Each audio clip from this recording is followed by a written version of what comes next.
If you only read White House memos and listened to Caroline Levitt, Donald Trump is basically a Marvel character. He has unmatched energy. He has perfect cognition. He's a tireless worker with the most elite motor skills and an absolutely perfect golf swing.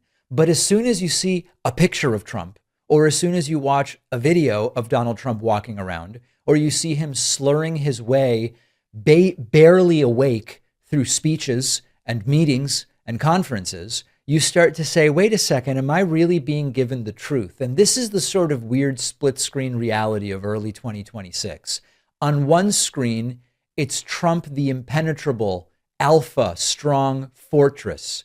And on the other screen, it's the actual footage of an increasingly weak, disheveled, and dilapidated Donald Trump. Now, there was a while where the gap between what we were told about Trump's health and what we saw, there was always a gap since he's been in the political world, but it was a narrower gap. But the gap has widened because he clearly is deteriorating, and they are becoming increasingly hyperbolic about how healthy they claim he is, to the point where the gap is now impossible to miss. Now, the administration keeps pointing to the same thing as proof that everything's fine. He aced multiple cognitive tests. He got a 30 out of 30 on the brain screening Montreal cognitive assessment. It's case closed, and that is it. And so Caroline Levitt gets to walk around saying his mental sharpness is second to none. The rambling isn't really rambling, it's the weave. And it's an incredibly genius technique to connect complex ideas for other people to understand. But then you watch a speech and he's talking about who the hell knows what. Everything from, his uncle John Trump was big on nuclear and something about the Unabomber and all this different stuff. And in another moment, during a diplomatic briefing, he mixes up Azerbaijan and Azerbaijan and Albania and Armenia and Iceland and Greenland multiple times. And it happens again and again and again. And then we get to the speech patterns, which we've now looked at in a lot of detail. His vocabulary is dramatically diminished. He often trails off. His sentences dissolve into, and many other things, as he forgets what he's even talking about. He repeats a lot of the same phrases. He glitches with his shoulder when he struggles to find a word. And he struggles with these phonemic paraphasias that we've talked about before. You can call it a weave if you want, or you can tell people you're smart enough to look with your own eyes and decide what's going on here. We then get to the physical side of his deterioration. The White House doctor says Trump is essentially a robust athlete, is what we are meant to believe. Active lifestyle and regularly winning golf tournaments and completely normal physical and neurological function. But then you watch the videos and you see these clips where Trump's right leg is dragging as he takes this wide-based gait, and the right leg swings like a semicircle. One of the most viral examples is from just a few months ago when he was walking with his grandson.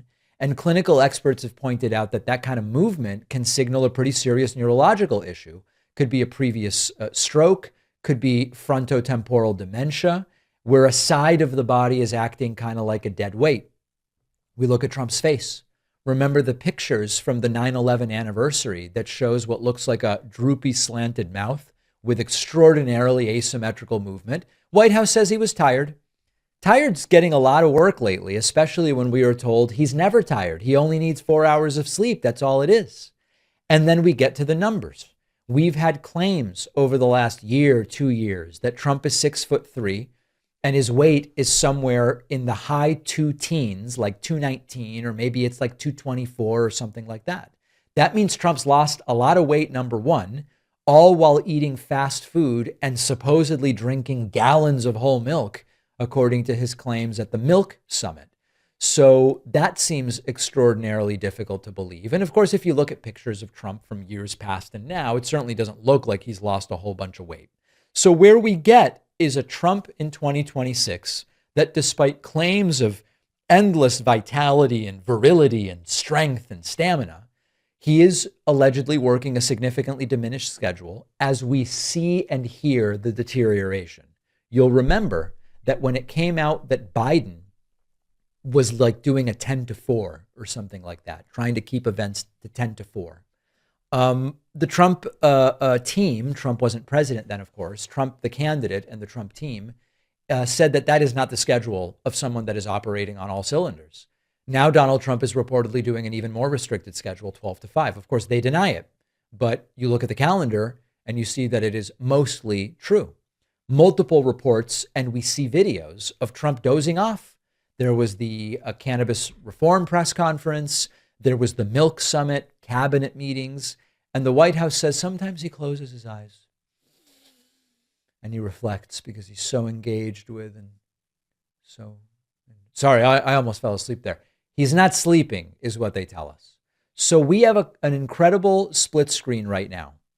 On the left side, metaphorically, it's perfect cognition, robust health, an incredible athlete with unmatched energy. And then the video comes in and we say, this guy is extraordinarily confused.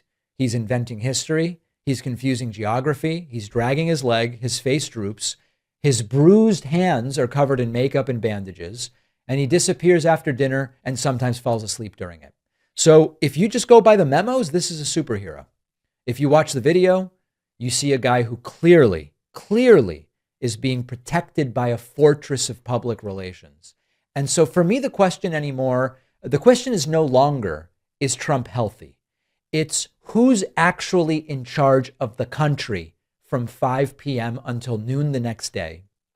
And will we ever learn the truth about Trump's health before it's too late, if you know what I mean? Leave me a comment. Make sure you're subscribed on the YouTube channel, youtube.com/The David Pakman Show.